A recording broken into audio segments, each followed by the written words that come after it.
Pertanyaan untuk Bapak Anies Baswedan adalah globalisasi membuka peluang masuknya budaya asing ke Indonesia, tetapi juga memungkinkan budaya Indonesia untuk mendunia.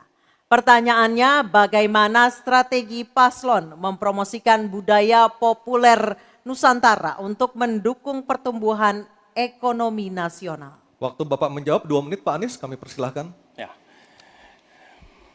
Negara harus mengalokasikan sumber daya yang cukup di bidang kebudayaan, bukan dipandang sebagai biaya tapi dipandang sebagai investasi. Dengan begitu, maka karya-karya kita dari mulai kuliner, karya seni seperti film itu menjadi tumbuh berkembang dan kemudian bisa dibawa ke level global. Dan kita berencana di dalam diplomasi ini melibatkan semua, diaspora dilibatkan, mahasiswa dilibatkan, mereka yang berada di luar diajak menjadi bagian dari diplomasi. Kemudian yang tidak kalah penting, kita ingin membangun rumah kebudayaan Indonesia di tiap-tiap region di seluruh dunia. Sehingga di tiap-tiap region kita akan memiliki satu tempat di mana Indonesia menunjukkan karya budayanya, di mana kita menjual kepada mereka bukan sekedar komoditas perekonomian, tapi juga kita menawarkan kepada mereka nilai karya budaya Indonesia. Kemudian kuliner, kita merencanakan untuk membantu mendorong tumbuhnya restoran-restoran, kafe-kafe Indonesia di berbagai kota besar di seluruh dunia. Sebagaimana sekarang di Jakarta kita menyaksikan banyak sekali restoran asing di sini. Kita harus memiliki rumah kuliner Indonesia di berbagai tempat. Dan itu siapa? Negara yang ada di belakangnya. Negara yang fasilitasi. Dengan begitu maka swasta yang terlibat akan bisa mengelola ini, tapi awalnya investasi dari negara. Dan lalu disiapkan kredit yang memungkinkan bagi usaha kecil mikro untuk menjadi bagian dari diplomasi kebudayaan Indonesia.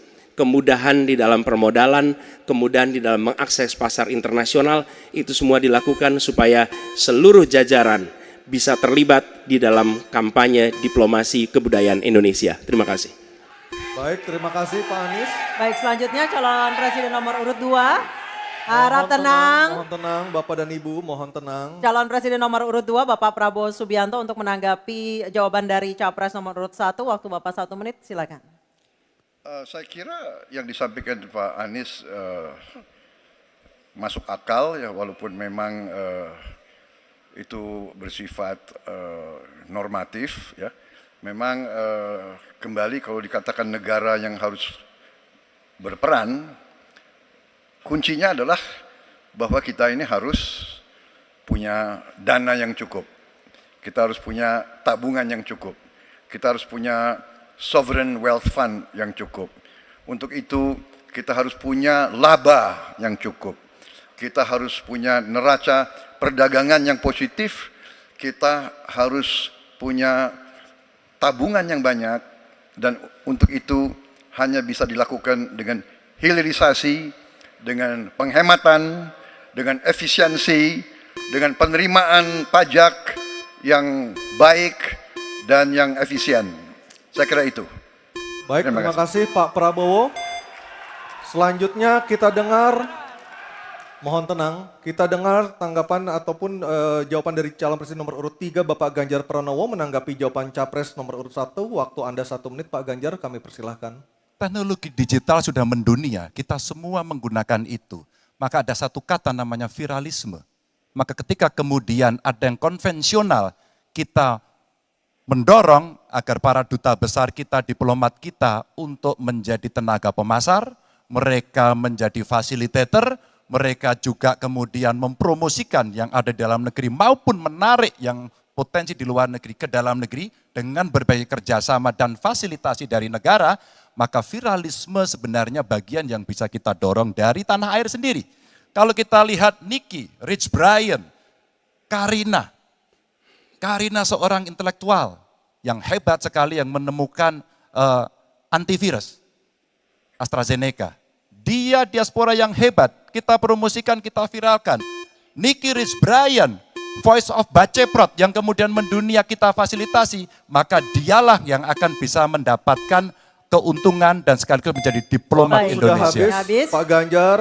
Oke, harap tenang. Mohon Harap tenang. Harap tenang. Selanjutnya kita kembali ke calon presiden nomor urut 1 Bapak Anies Baswedan untuk merespon tanggapan dari kedua capres. Waktu Bapak 1 menit, silakan.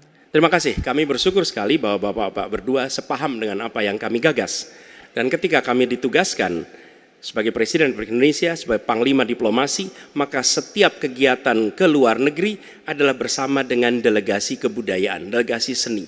Dan datang ke pusat-pusat kegiatan kebudayaan, kesenian di negara-negara yang dikunjungi. Bukan hanya datang rapat lalu pulang, tapi datang di sana menemui aktivitas-aktivitas kesenian, kebudayaan, sehingga mereka pun menyadari bahwa Indonesia ini negeri yang kaya budayanya. Karena setiap presidennya datang, dia membawa delegasi kebudayaan, ditunjukkan di sana, bukan datang rapat, ikut lalu pulang. Dan dengan cara seperti itu, maka dunia akan menyaksikan. Ingat, setiap presiden datang sebuah negara, seluruh media di negara itu memperhatikan. Itu kesempatan luar biasa untuk mempromosikan Indonesia, dan itu yang kami kerjakan di samping yang sudah kami lakukan, kami katakan tadi. Terima kasih. Baik, terima kasih Pak Anies, Pak Ganjar, dan Pak Prabowo.